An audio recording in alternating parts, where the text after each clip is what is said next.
What up, YouTube? I'm live once again. Not doing a video or a video. Not doing a game, video game, I guess. Just me talking here. So I'm gonna invite peeps to the stream and we'll get started. Not at everyone. At Jedi Knight.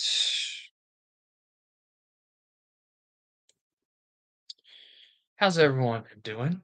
I haven't streamed on a Friday night in a while. It's Friday, right? Yes, it's Friday. Okay. I had to make sure there.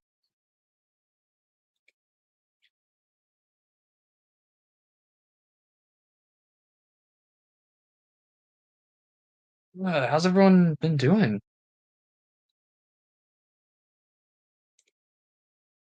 You guys excited for Christmas? I'm not that excited to be honest. I'm excited to go to church for Christmas. I'm not really doing anything else. And well, I mean, we are going out to dinner. Not dinner. We're going out for lunch on Christmas. Let me rephrase that.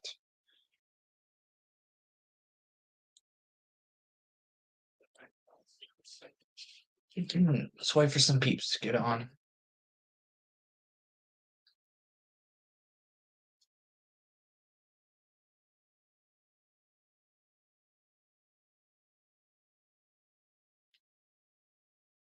Woo! Nothing's been going on in the community, man. Nothing too interesting. Um, I've been focused on two things. Of course, reading through Legacy of the Force, but I've also been focused on um I've been writing. If anyone knows who Ken Palpatine is, he's in Joe's server, he's in Brennan's server, he's in my server. Um, Also known as Nick, that's his real name. He's been doing a project where he's doing a Tales from the Boonta Eve Classic. So it's basically because we can all agree that if they were to ever do another Tales anthology, they should have done one on the pod race. There were so many characters there. Um, I know Marcel's a part of it. He's doing Ben Quadranos, whatever his name is, Quadranados, whatever his name is. I think they got Hand of Thrawn 45 to do a story. I don't remember which story he's doing, or who his story's about, but I know he's doing a story. Brennan's a part of it. Titus is in it. Of course, Ken is in it. Um, and I'm in it. So I've been doing Gardula the Hutt. So I've actually been having a lot of fun writing that. Um, so it's been fun.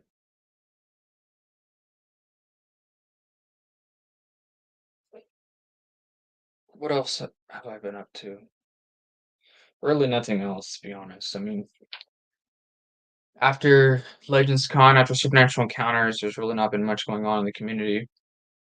Um, I know Matt, he's who started Legacy of the well, he's probably on Fate of the Jedi by now, because he's far ahead. He's much more ahead than his rereads are. Though with him releasing rereads daily, it may catch up with him. Um, but he's recently released Betrayal, so his rereads are going through Legacy of the Force, but he's probably already finished with it because he's usually 10 books ahead. Um, so, but I've been kind of watching them off and on, his rereads. But he's been doing daily rereads now because it used to be what was it, like once a week he would do them. Now he's doing them daily. So, which is cool. We're getting a video every day, but he's gonna get finished with it soon. Especially he's on Legacy of the Force. It's not gonna take very long for him to finish up. So I don't know what he's gonna do afterwards.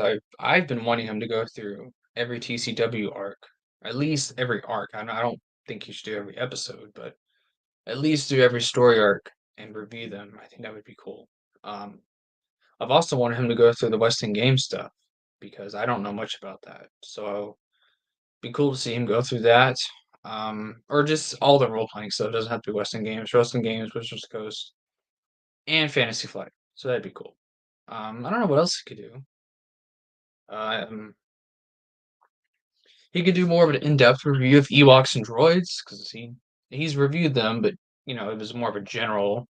It was Mass Expanded Universe, so he wasn't more in depth like his rereads were. Um, but I don't know what else he could do EU wise. I know he said he's gonna redo his rankings because I know he said some of his rankings have changed. Um, in terms of like his favorite books or favorite characters or whatever. Um,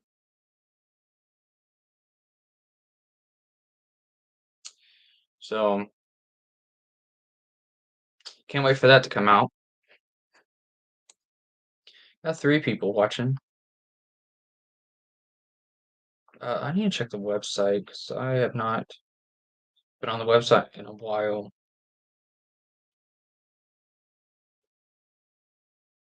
I've been writing some stuff for the website. Haven't finished it. I've been writing stuff for it though. So I don't know. And it's cool. Marcel brought this to my attention, but Joe, he actually gave me a little shout out on his website, along with Chris Nelson, Fine Editions, Alex, Max, Brennan, and Stevie B, or just Star Wars Stevie. He changed his name there, but so but he was talking about super literary encounters, which if you don't know what that is, that's a stream that Marcel does with Max, Al, and Kin, and then sometimes Brennan and Alex will show up on it, and they'll go through chapter by chapter of supernatural encounters. So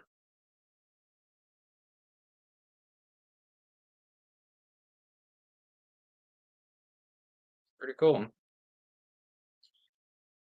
I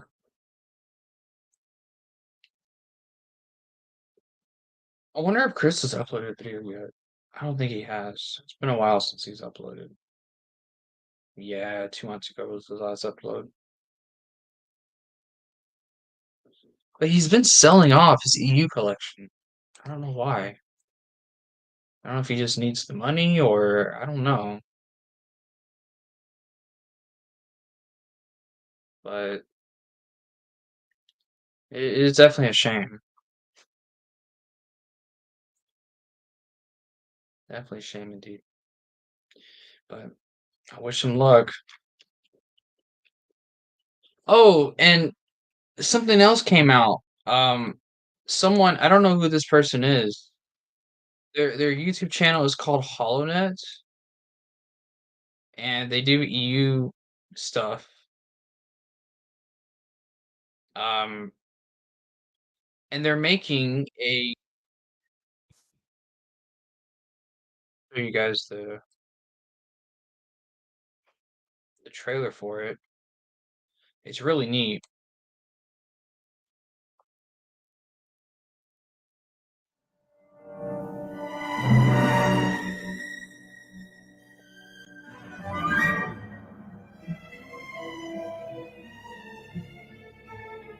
I don't know. I can't hear. I don't know why I can't hear it.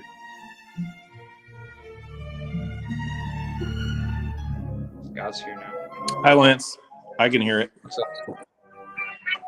Can you hear the stream, the video? I sure can, yes. It's weird because I can't. I don't know why. I don't have headphones in.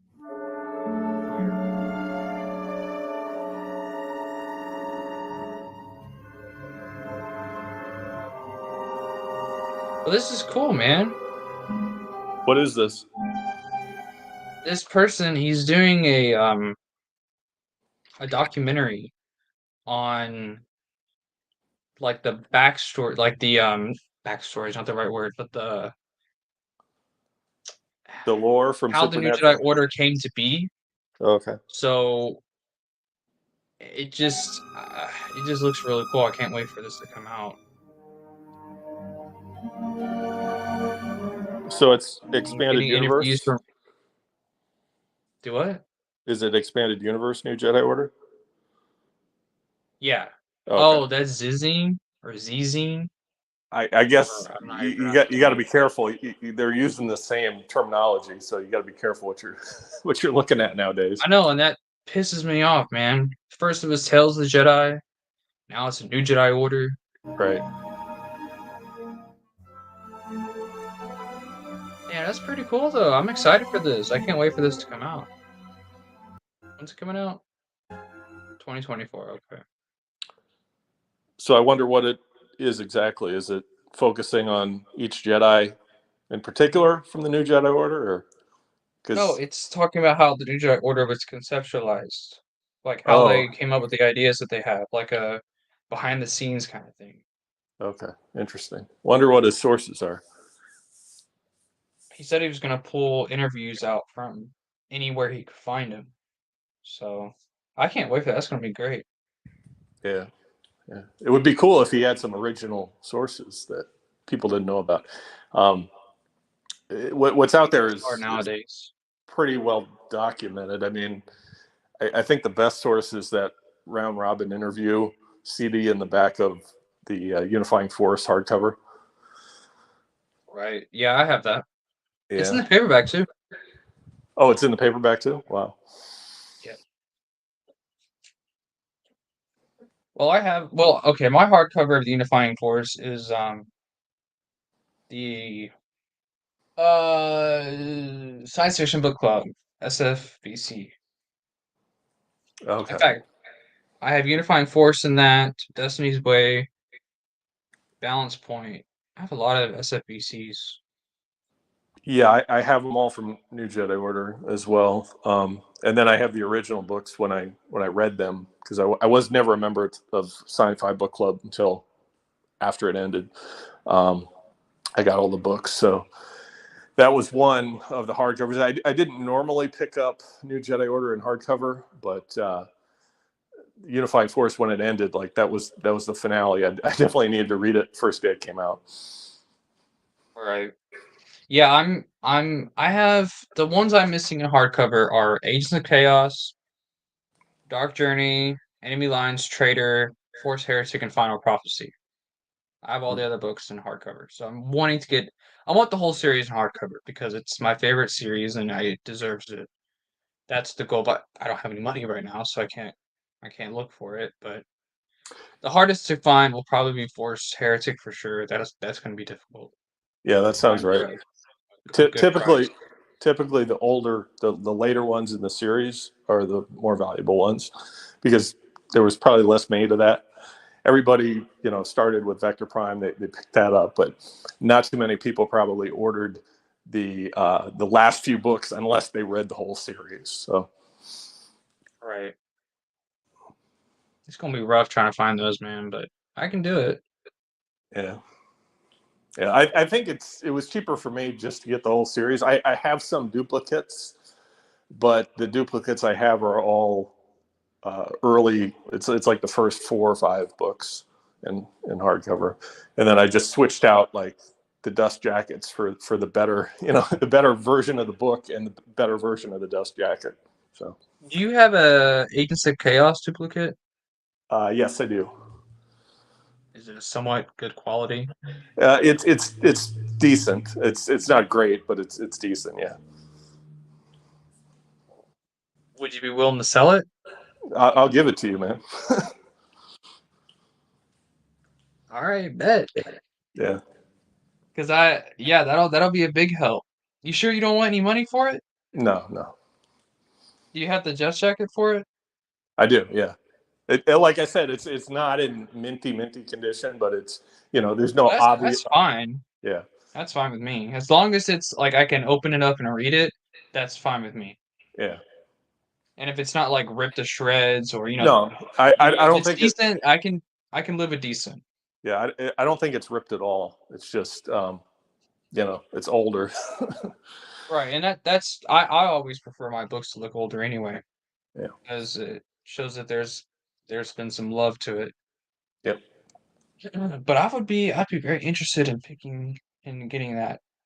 Are you sure you don't want money for it? Because I will give you money for it. I can't give it No, to you now, but no. I'll give it to you. Your your YouTube channel is support enough.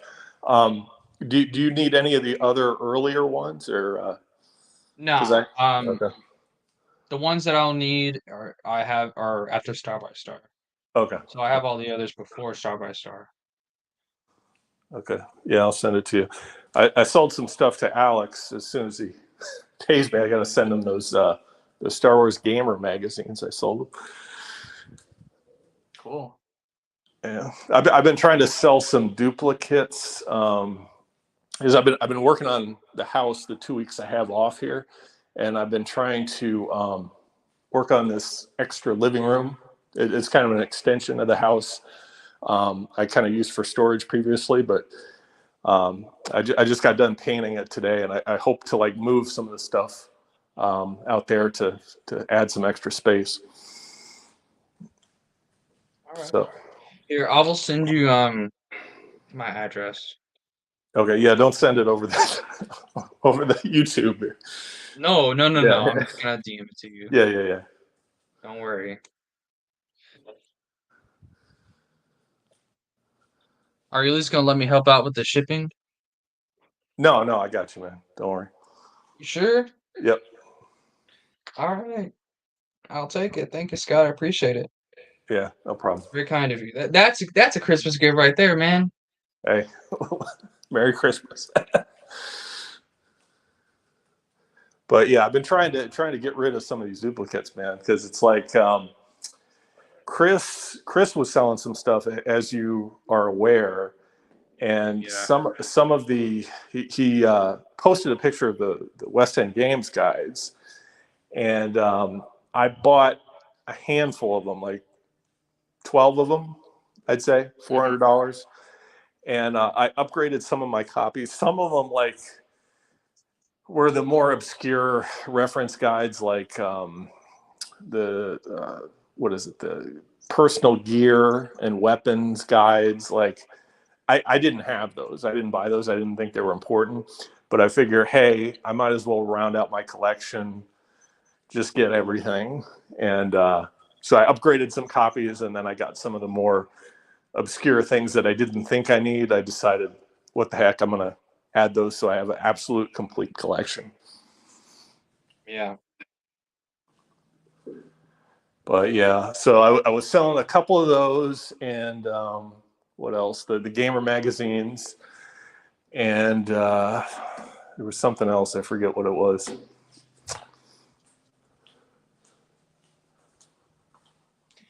Well, oh, it was comics. It was a handful, like extra omnibus copies, because there used to be. They're not in business anymore, but there used to be a store that had all the Epic collections. And for a while, they had all the Dark Horse omnibus. I don't know where they got them from. It was old stock or something.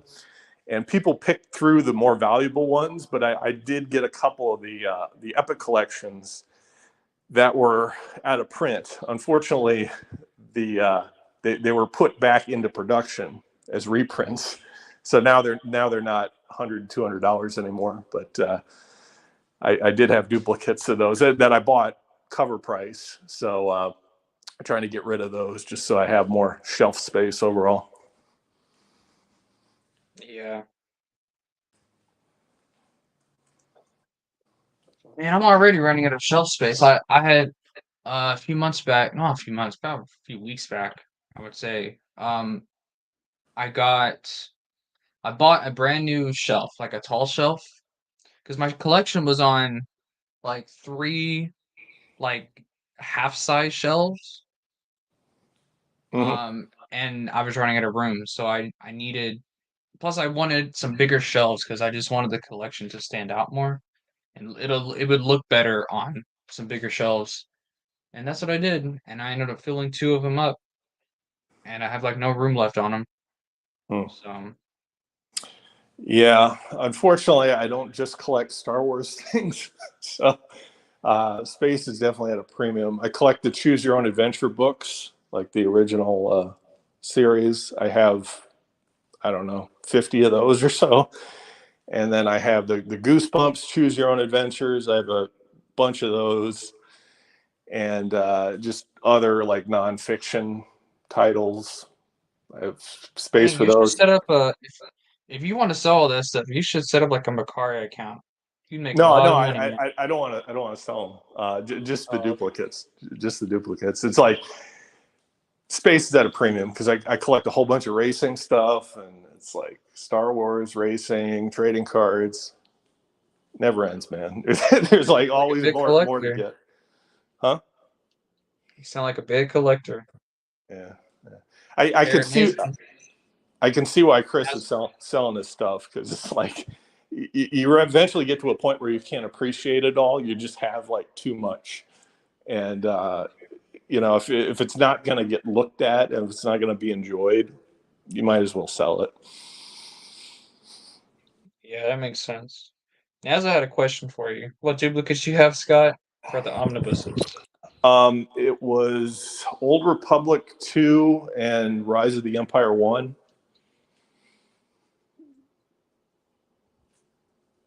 Those were the two omnibuses. And then there were some miscellaneous, like older trade paperbacks. Like I had Vindication, Knights of the Old Republic.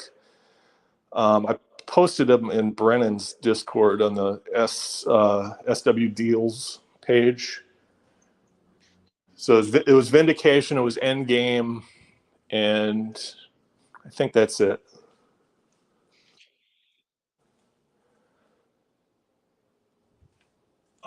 I have multiple versions of like some other stuff. I decided not to sell quite yet, like Crimson Empire. Yeah. Uh, I have the first two trades, and I have three in single issues. Plus, I have the full omnibus. Plus, I have the Epic Collection. But kind of want to keep all of them because that's such a good series, man. Why would you sell it?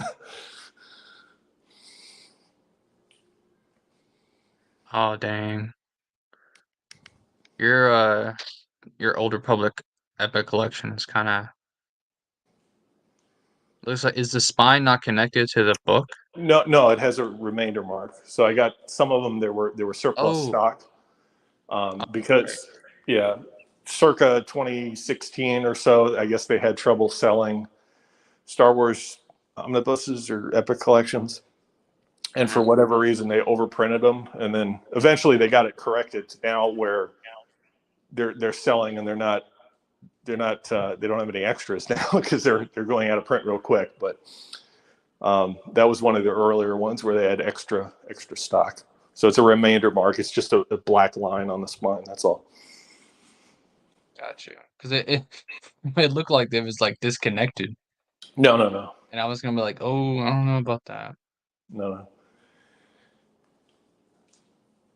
I have no money anyway, so I should probably stop, looking at it. But let somebody else buy it. Because I don't have any Kotor comics at all. I don't have a single Kotor comic in my collection.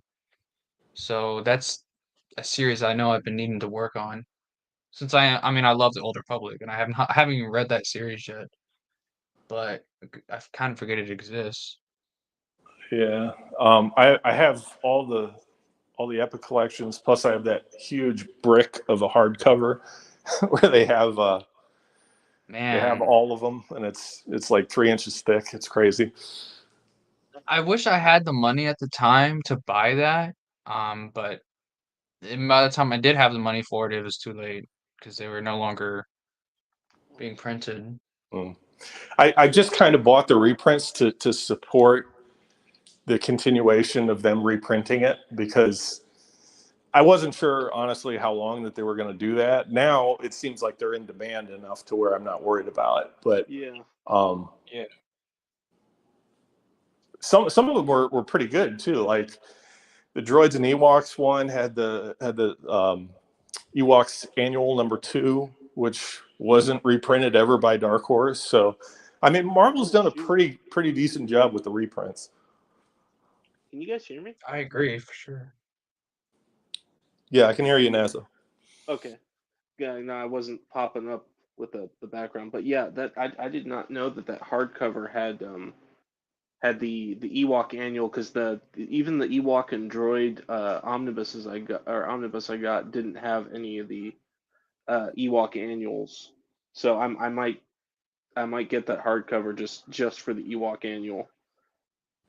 Yeah, it's the I forget what's on the cover. There's two versions of the cover. I think one's Wicket, a drawing of Wicket, and then I think the other one has R2 and 3PO on it. But it came out around 2016. I'll And get whichever one's more common. yeah, and it's weird that it has that because it's written in, tight. It's not really a comic. It's a storybook. So it's funny that Oh, they. wait. Was it like the Golden Book? Okay, never mind. That was in the original omnibus, or at least I think it was. Cause or no, the omnibus I have has like it has like a comic that's actually like a little Golden Book. It actually takes place during Return of the Jedi. Yeah, that's not the one I'm talking about. Okay. I'm talking about Ewok Annual #2 from the UK. That was a UK exclusive back in 1983 or whatever it was. Well, yeah, I'm definitely gonna have to get the omnibus then, because that actually sounds really cool. Yeah, it's the Halloween one, I think. I forget exactly what it is. It's the black cover with the rainbow. Halloween themed? That sounds cool. Yeah, the Ewoks have their own Halloween holiday. It's not called Halloween. It's Halloween or whatever adjustment they have on it. It's definitely not. It's like Not Life just Day. Halloween. Yeah, it's their equivalent to Life Day, I guess. But they dress up in costumes and stuff, so it's kind of funny. Yeah. Is there one dressed up as R2? I forget exactly. It's I don't think it's during Return of the Jedi. I think it's before. It's during when the Ewoks cartoon is, but Yeah. Sorry, I'm wrapping presents for my nieces and trying to get a sticker off for a bow. This is ridiculous. Can I get one sticker that peels, please? So what have you been up to, Lance? Playing Empire at War nonstop? Or you're on break, right? Empire at War, Minecraft, SWTOR, the drill. Just whatever he finds fun. I wish I had time to play video games. You don't even have a little time to play video games? I mean, I guess I could now, but it's like there's some games I feel like playing that, I got the urge to play Rebellion, but that game takes a lot of time commitment. I mean, if you're going to play it all the way through, especially on an advanced difficulty level, I mean, that could take 12 hours easily. Jesus, is the back of these bows like super glued with the sticky? So my mom has these really cheap store-bought bows, and like you know how they are when you peel them. They're like a sticker inside with a staple, and Oh yeah, yes.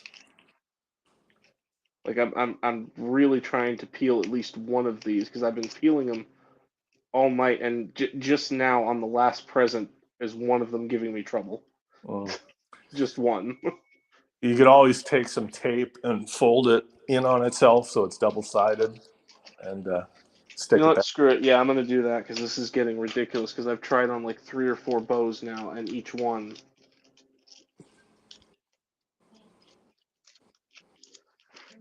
Oh, it's ridiculous.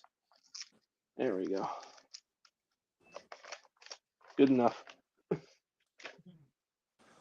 Have either of you been reading Supernatural Encounters? I have only read a little bit into it. There are other people, obviously, way further than I am. And partially I was waiting for my dad's copy from Joe, and it finally got there. After I basically I messaged him because it had been a couple months since the last time I talked to him, and at the time he was sick, so I gave him like a little, obviously like a little timetable, thinking like, oh yeah, he'll probably get it to me, and then it never sent. So Mm. I messaged him again, and he sent it over, and my dad finally got his copy. So yeah, but yeah, I gotta catch up on that. I mean, like we're catching up on some of the Star Wars audiobooks we're doing anyway. So like we're almost done with Vision of the Future. I Okay. think I think we have like 2 or 3 hours left with that. Nice. Nice. How you liking it so far? Um, I like it, but at the same time, I wish to God it was like 3 or 4 books instead of two. Oh, really? Hmm. The reason why is that, and normally I can follow a book with like multiple plot lines going. This one's a little harder to follow because you've got like 50 different subplots going at once. Yeah. Yeah. I, And again, if this wasn't a duology that was like an encyclopedia, I wouldn't have as much issue. hmm. I remember the Luke and Mara part dragging a little bit. Like, That dragged. The Wedge and Corrin plotline dragged for a bit. That eventually ended, thankfully. Uh, God, what else? There was like some Imperials that were fighting with like one of Cardus's people or something like that, right. and that one dragged a bit, but finally ended. Um, God, what was another one? Uh, and some plot threads, you kind of forget about because like the book focuses on them for like a small portion and then comes back to them after going through 3 other plot lines. I Yeah. think the one that for me that dragged the most was Talon Card and Shada's plot line. Okay. That one, I don't get me wrong, I really like Talon Card as a character, but like that plot line was like way too fucking long for 2 books. Yeah. It was nice to see more Shada Duvall, though. I mean, she wasn't one that was really focused on in the original trilogy. So I mean, it was sort of a new character, sort of. I mean, she was Where was previous. she? Because she sounds familiar. She was the it's not Terrace Key, but it's like she's some other. Was she one of the fake Tonica sisters? Yeah, yeah. But, Okay, but I but remember going through Tales of Mos Eisley Cantina. I didn't realize that was her. yeah, but she's like a jujitsu master or mistress or whatever. Terrace Kasi. Yeah, yeah. No, it's not that. It's something else. I forget what it is. Dang, can't remember. but it's similar. It'll come to you eventually. Yeah. I actually started the Bounty Hunter Wars recently, and at the same time, like just before getting on this, while I was wrapping presents, I was listening to because I never got around. I found like free digital copies of it on obviously a bootleg site, but Hero of Cartal. Oh, nice. Yeah. I just started that, and I also just started because I've already done the Tales from the Bounty Hunter, so I already know the whole plot line with Dengar and Manaru. But I started the Bounty Hunter War books. Cool. Cool. Sounds like a lot of reading. You'll be well primed for supernatural Well, attack. I'm not reading the traditional way. I have ebooks that put it through an e-reader while I'm stuck at work. So Hey, I mean, whenever you have the time, make the most of it. If I could pay attention at work to an audiobook, I definitely would. I just oh, sometimes I I do. I, I try I For try me, it having them depends on on the in the story. background, but I can't pay attention. Like I'm getting calls and I'm answering the phone and stuff. It's like I can't stay pause it and then come back to it. I get you. Well, like for me, like it depends on how interesting the book is.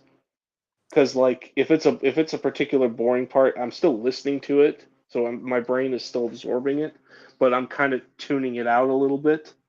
If it's like if it's a book I'm bored with, Right. um, like but that rarely happens with a lot with the EU books. The only times that's actually happened where I'm like, yeah, you should do an abridged version rather than unabridged to this one because it's that bad. The only times that's happened for me, although it wasn't as bad with Dawn of the Jedi Into the Void because there was some interesting like world building there. But like the only times I've actually like genuinely been bored with an EU book has been Knight Errant and Rogue Planet. Mm. I was definitely bored with Rogue Planet. Probably Night Yeah, Errant too. the only time I was genuinely interested, because I did both the abridged and unabridged of Rogue Planet, and the only time I was genuinely interested was when, oh, it's Vergier and she's talking about the Far Outsiders. Like that was the only time during that book that I'm like, okay, you have my full attention. What's going on? Yeah, I didn't like that part where Tarkin was in charge of the fleet that went out to Sonoma Seacat, at the end of when they rescue Anakin. That detail was kind of interesting because I expect that from Tarkin, but like it wasn't that interesting. Like me, I was more interested in the stuff by like Jude Watson and John Whitman and Michael Reeves and Karen Travis. So I'm like,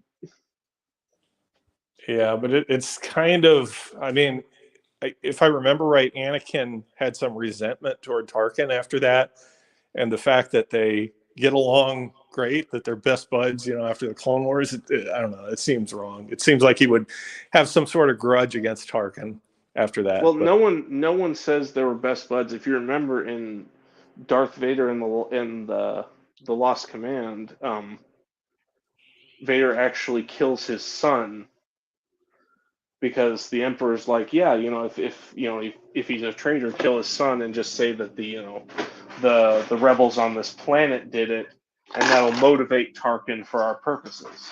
right, I So got I can't say that they're actually friends. It's more like a mutually beneficial partnership. yeah.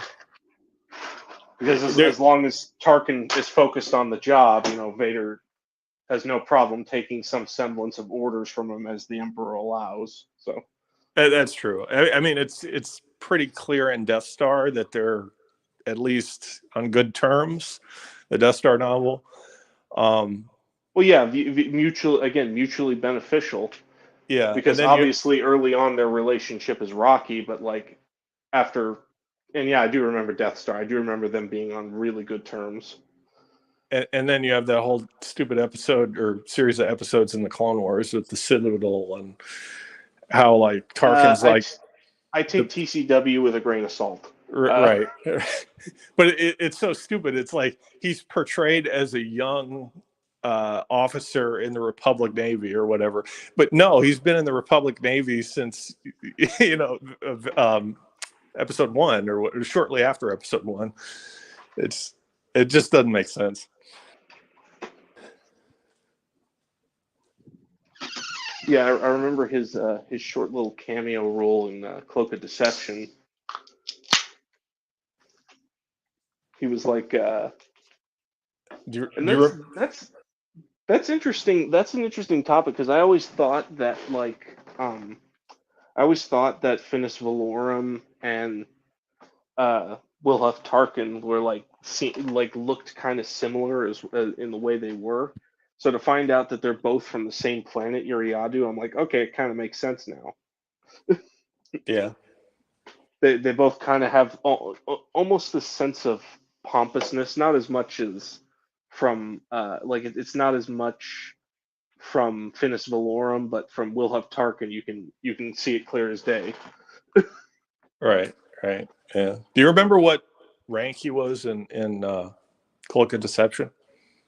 I think he was a governor there, Oh or wow. maybe I'm wrong. Maybe he was because that I think that's what he was. It's been a bit, but yeah, I remember him having a pretty high ranking position. It wasn't like the highest ranked position, but like governor actually sounds like he obviously wasn't the senator of Iriadu. That went to Valorum or whoever replaced him, but he was pretty high ranking. Yeah, it's just so stupid. They make him sound like he's a young officer in Clone Wars. And they make him an admiral. I guess he's in the Navy, or I don't Well, know. he was actually in the Citadel. He was a captain. Oh, And he's a then, captain. Even worse then. yeah. Well, I guess you could make the argument that after the whole Rogue Planet scandal, he got a bit of a demotion. I guess, but why a demotion and then put into the Navy? It's stupid. The Navy makes sense because like that's kind of his. He's a military man. Okay, Or but at I least thought that's he was more of an executive type if he's a governor. Oh, he is, but like he's one of those types that like rises through the ranks through cruel efficiency. Mhm. Like he's very political when he needs to be, but for the most part he's what was his slogan at what was the slogan at Karita? It was like rule through from the Tarkin Doctrine. It was like rule through threat of force rather than by force itself. Yeah, strength or something. Rules through strength or something. And then he had that massacre on Gorman, or was it? Yeah, I think it was Gorman. And Which story was that? Because it's vague. I think that was in West End Games. It was part of the lore in the Imperial source book, I believe. Oh, I haven't gotten into too many of the source books, And, sadly. and then it's pretty clear he's in charge of the Death Star project, which is facilities, weapon design. Not quite clear what it. He's definitely overseeing. Bevel Lemelisk and all those guys that worked on the Death Star and the Maw installation. So I don't know. Wears many hats for sure. If I recall, Lemelisk was initially a separatist agent before he got switched over to the Empire. Yeah, I think that's right. Because according to at least a retcon, that he was working with Geonosian engineers to build it. Yep. Because they needed to put the Death Star in Episode 2 just to have some connectivity, some familiarity with the original trilogy. I remember, and this is something that actually made sense the more I thought about it. It was Kevin J. Anderson. He was talking about in like a comic book thing, was the Sequark book or whatever. But like, he mentioned how people's biggest complaint was the Empire having super weapons, like just a bunch of super weapons, and like, because I think he used to be like a government lab tech before he was a writer. He says like, and we worked on like a bunch of shady like weapons while I was there. And he mentions that, the more I thought about it, I'm like, oh yeah, the Empire would definitely build like a giant planet blower upper gun and say, oh yeah, that's enough weapons of mass destruction. We don't need to build anymore. I'm like, no government in history has ever said that shit. Yeah, and the thing that also doesn't make sense is you have so much backstory about the Death Star, right? It goes from Geonosis to, you have multiple sets of Death Star plans and multiple people designing it. And you don't have as much on things like the Galaxy Gun, right? Or the Sun Crusher, or the Death Star the Death Star prototype. Or the Tarkin. Yeah, or the Tarkin, exactly. You have some of that integrated in the Death Star novel through retcons, sort of. But I think like the Galaxy Gun is supposed to be a lot more powerful than the Death Star. Not in size, but just in firepower. Does it work like Starkiller Base where it can fire like through hyperspace? Anywhere through hyperspace anywhere in the galaxy, basically. Right. So it doesn't need to move. It can sit somewhere and fire missiles through hyperspace. So, I mean, isn't it funny that there's no backstory on that? I guess they chalk it up to like the Clone Emperor came up with this through his machinations of the dark side. He kind of crafted it. I would just see that as more of like, again, another super weapon that was developed in the Maw, just like the Sun Crusher. But the thing that I thought was a bit more terrifying was Palpatine's like Force Storm. Yeah, because that's actually manipulation of the Force, and right. But it's similar to like the how they made the Nebula be destroyed in what was it, Tales of the Jedi? That they kind of set off through battle meditation. You can make stars explode or something. yeah. I guess that's similar, except you can do it from afar. That was the Force Storms. You could like send that, and don't they wipe out a rebel fleet or something? I forget exactly what they did. Yeah, I think. Well, I remember like it picked up Luke and like wiped out like all the ground forces. That's why Luke told like on Coruscant why he told them to leave. I thought that was the dungeon ship. The dungeon ship. It's Let me see. Think here. No, because the first time I saw like an actual Force Storm was like over the that battle in Coruscant in Dark Empire. Oh, okay. Not to say that there wasn't anything, again, like I attribute it all to like Tom Veach and Kevin J. Anderson lore. If the Force Storm matches that the ancient Force technique they used over Ossus in Tales of the Jedi. Right. That's how I kind of thought it was, but then he could kind of use the galaxy gun for the same thing. It's like, yeah. like if you can't use the Force technique, use this weapon. It's kind of the same. But that's kind of what I mean. I'm like, oh yeah, the Empire built a giant planet blower upper gun. That means they're satisfied. They don't need to build any more super weapons. I'm like, no government in history has ever said that shit. Yeah. Even after we built the atomic bomb, we're always like, how do we up this? How do we make things worse? How do we how do we make a gun that can shoot from miles away, like Right. over a continent? On a submarine, no doubt. Until you have a nuclear proliferation agreements, which we don't have anymore.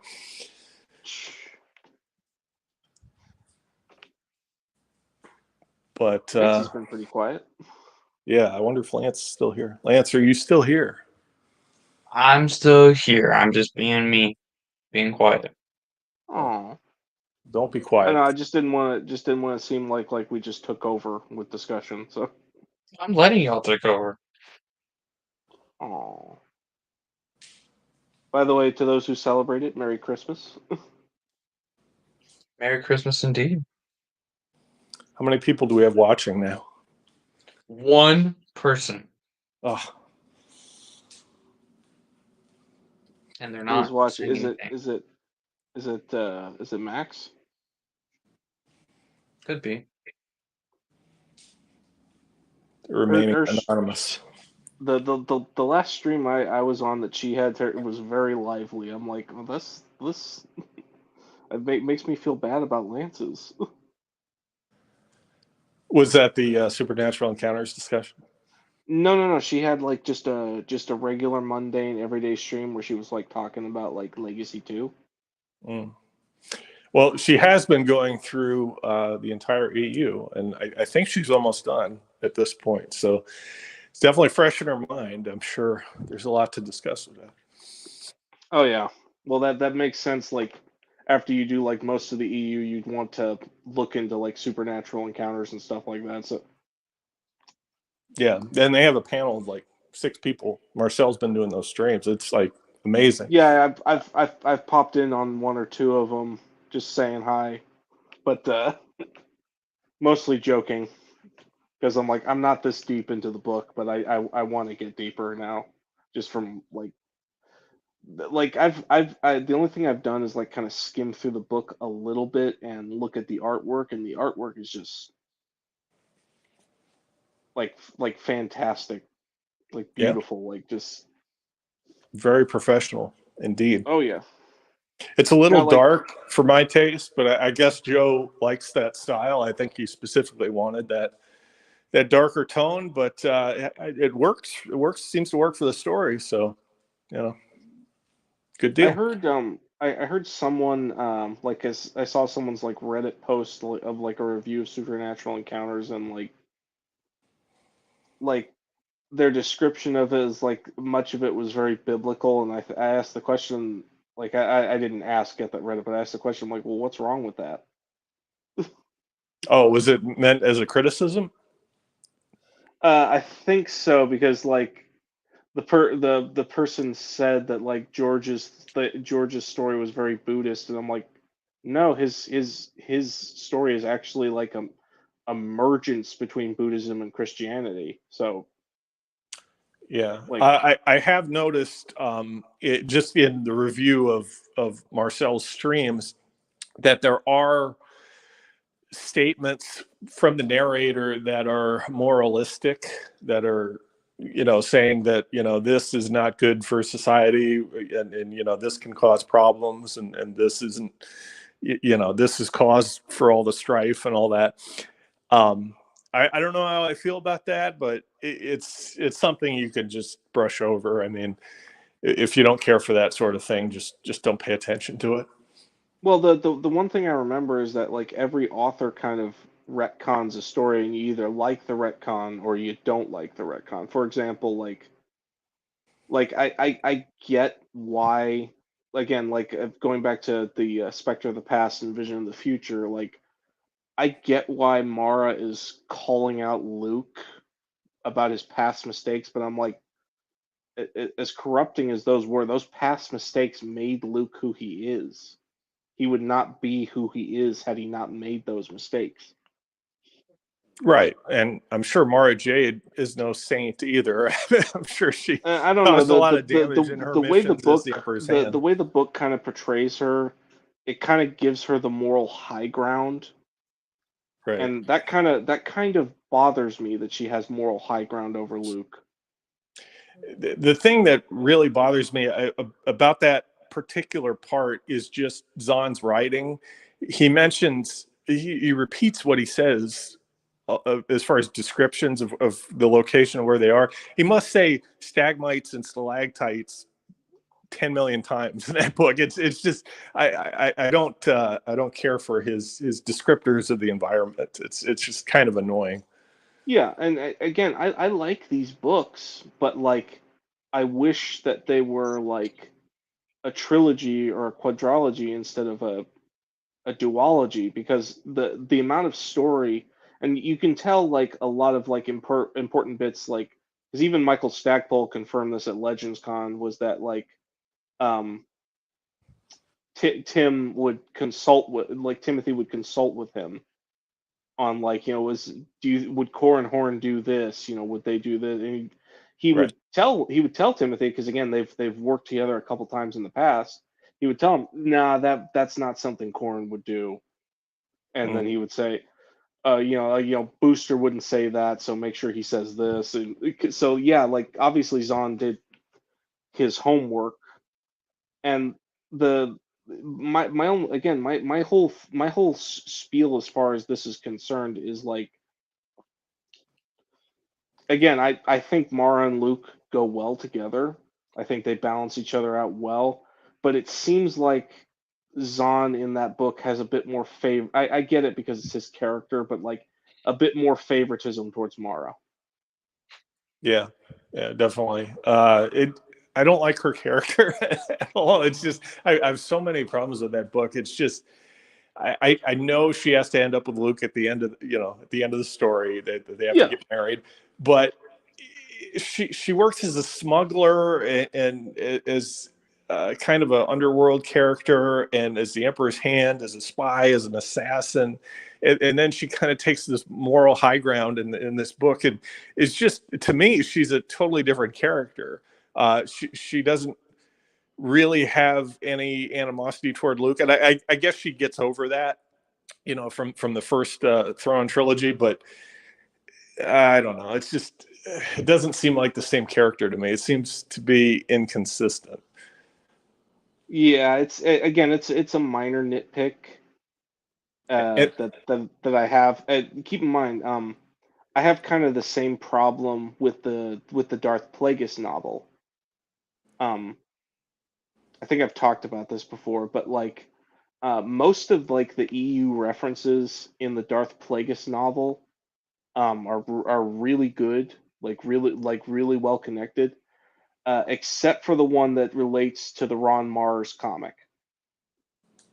oh yeah, it The book doesn't takes quite get that a right. massive shit on that comic, and it's a shame because I really love that comic. It's the only comic that I've ever actually given a 10 out of 10 because it's very straightforward, straight to the point.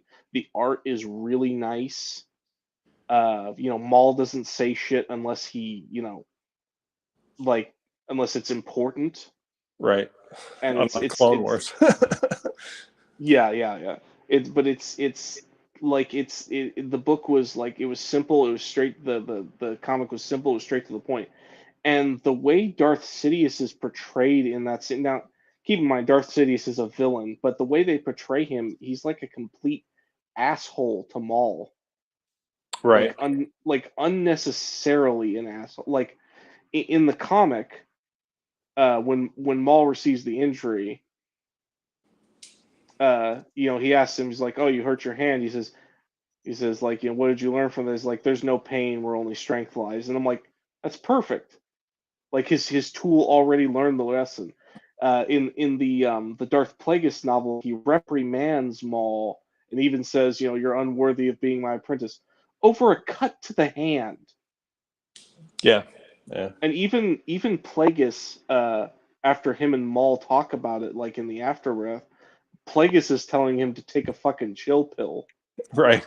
Well, I because think he's like, yeah. because he's like, dude, chill. Like nothing. He did the mission. Our existence and presence isn't compromised. It's all good. Yeah, I think some of that stems from like the episode 1 Jude Watson book where it talks about Maul's training and Sidious is really hard on him, like from the very beginning, like when he's a child, basically, Yeah. and he was basically tortured throughout his training to become this fighting machine, this monster, and I think that kind of continued that. But the comic that you're referencing, that was really a showcase of art. There's not a lot of dialogue in there at all, not a lot of That's letterboxes at that's all. that's partially why I like it. Hmm. Again, because in it, Maul he's Maul. He's not this dude who screams Kenobi's name like a retard. Yeah, but I mean that was the whole stylistic purpose of that comic is to showcase art and just have Maul being a badass. So that I think what Lucino was trying to do there was just add some making sense of that fight, like what's actually going on there, and in case you either didn't read it or didn't really think about what was going on during that comic, because he tied everything together. Basically, everything from the prequel era is tied up together in that novel, Darth Plagueis. Oh, I know that again. That's why, like, other than that particular scene, like everything else in the novel is solid. The connection to like King Varuna, the like little missions that Maul goes on, and like Shadow Hunter and uh, Lockdown, the bit from Cloak of Deception and Jedi Council Acts of War, even the stuff that's in that one Star Wars Republic issue with Ronhar Kim. I loved that because I had already read the comic and I'm like, oh, this is like the when he first meets Ronhar Kim and they're buddy buddy and yeah. Yep, yep.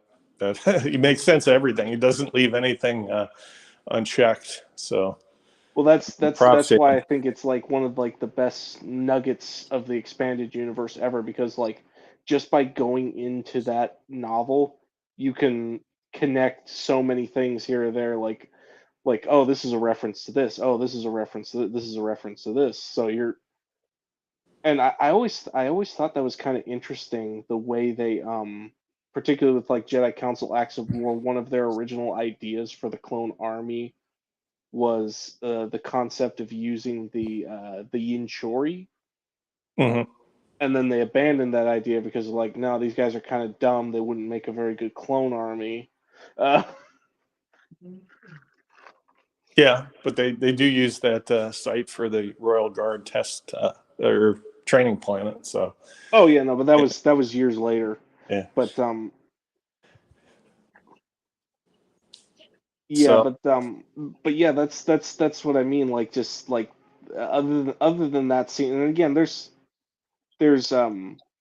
other, like for example, like I read like the TCW tie-in novels, mhm, and other than like the relationship between Obi-Wan and Bail Organa, I think the novel by Karen Miller, Wild Space, is just fucking garbage, man. Excuse my language.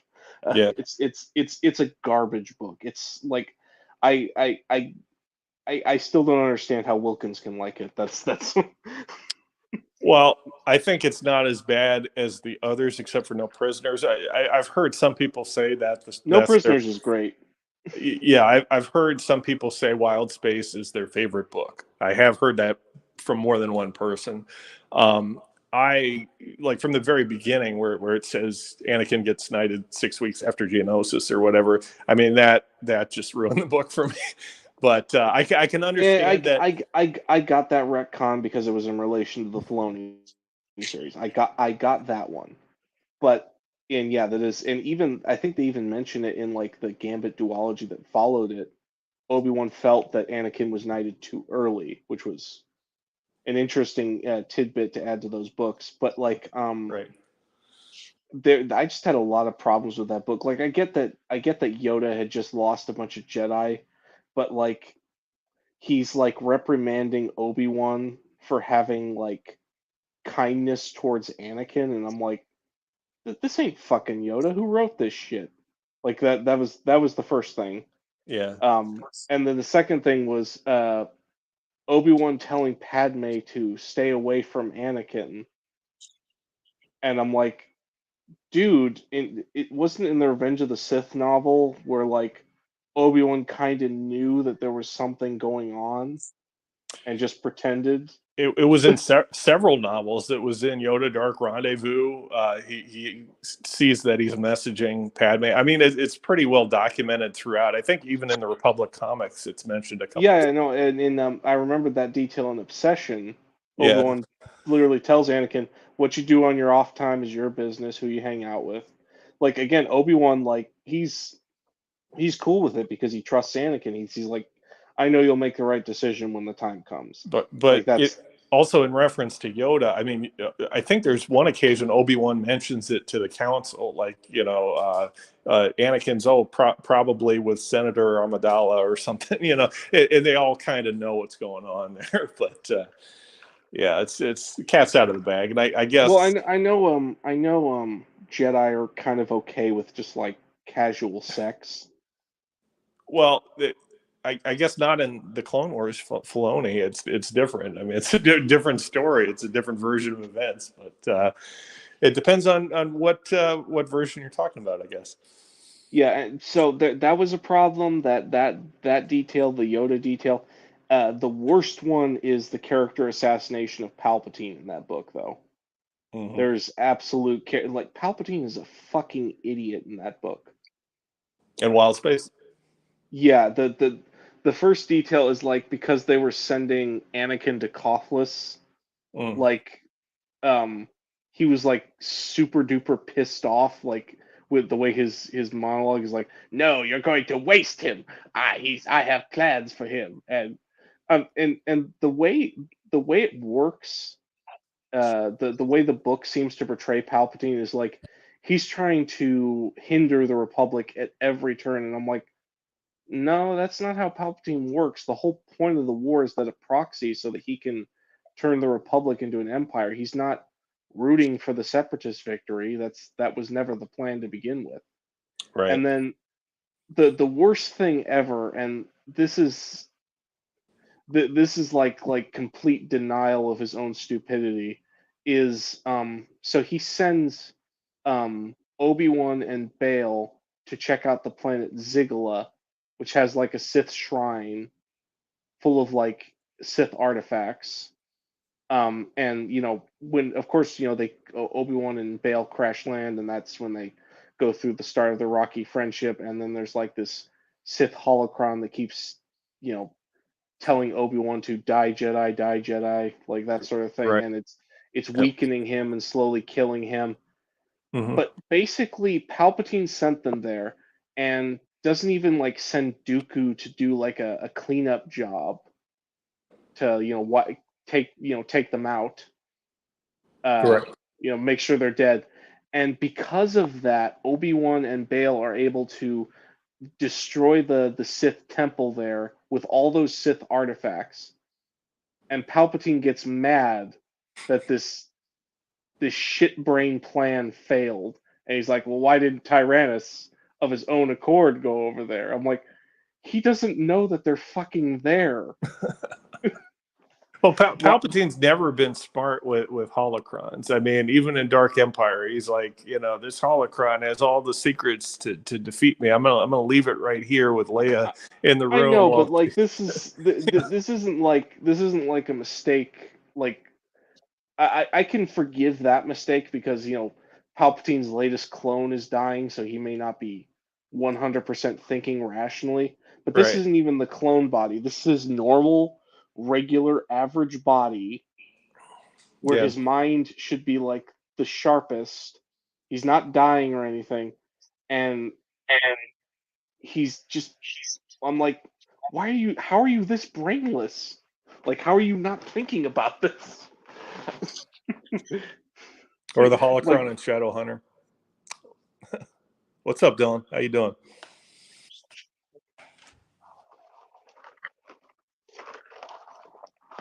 So, do we still have one viewer, or do we have more? I don't know.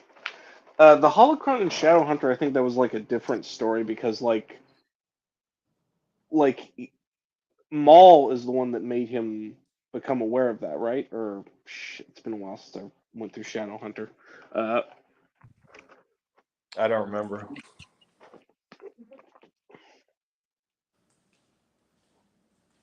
Because I think he was supposed to. Oh no, I remember. Yeah, he was supposed to. I remember he was supposed to kill that one guy. Oh hey, oh okay. Marcel's here. Hey Marcel. But he was supposed to kill that one Nemoidian that was gonna like Revanchist is here.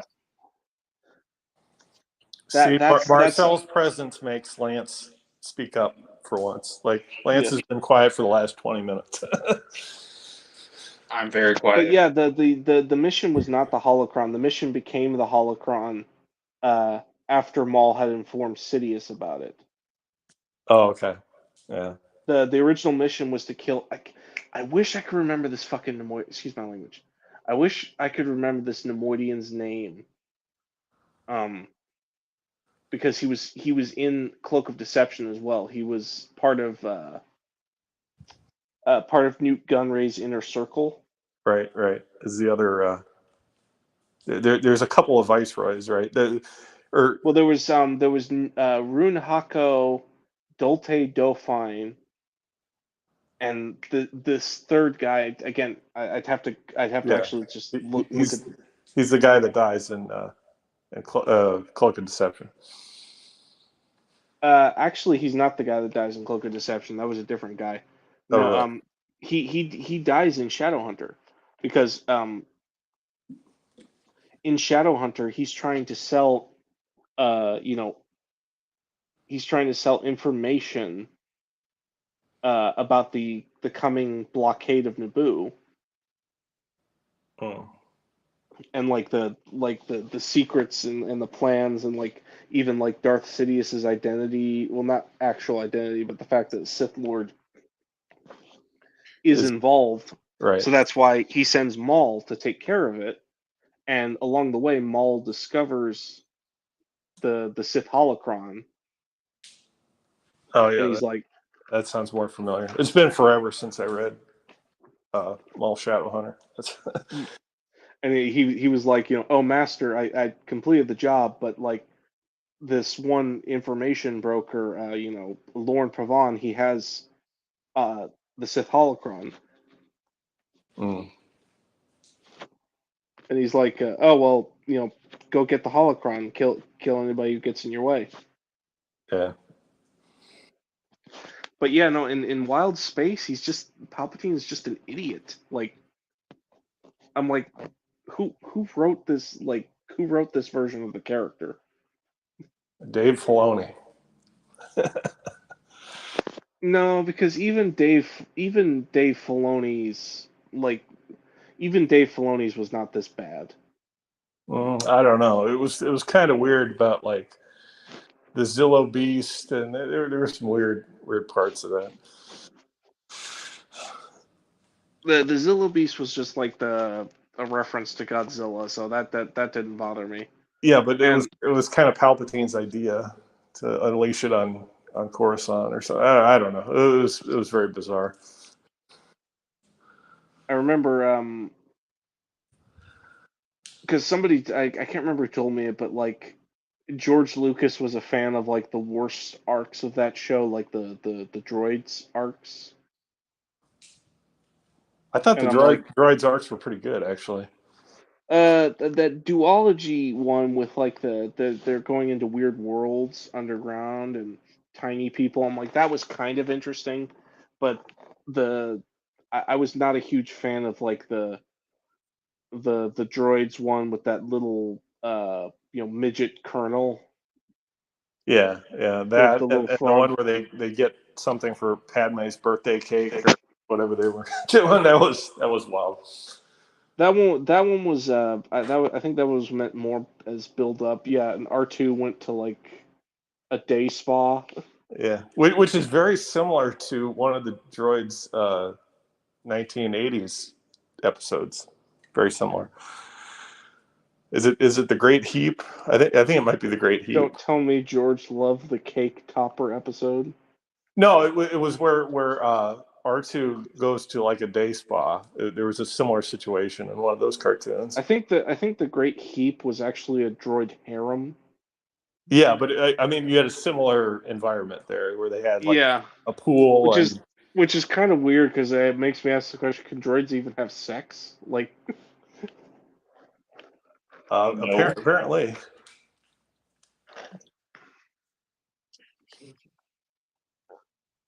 So on that note, I think I gotta take off. Yeah, I think that would be a perfect time to leave. But thank you for having me on. It was good talking with you, Nazar. Good talking. I think I'm gonna go ahead and end the stream too because it is getting late. So good timing. Yeah. So thank y'all for joining. Thanks for everyone in chat for joining. And y'all have a good night. Y'all. Merry Christmas. Stay out of trouble.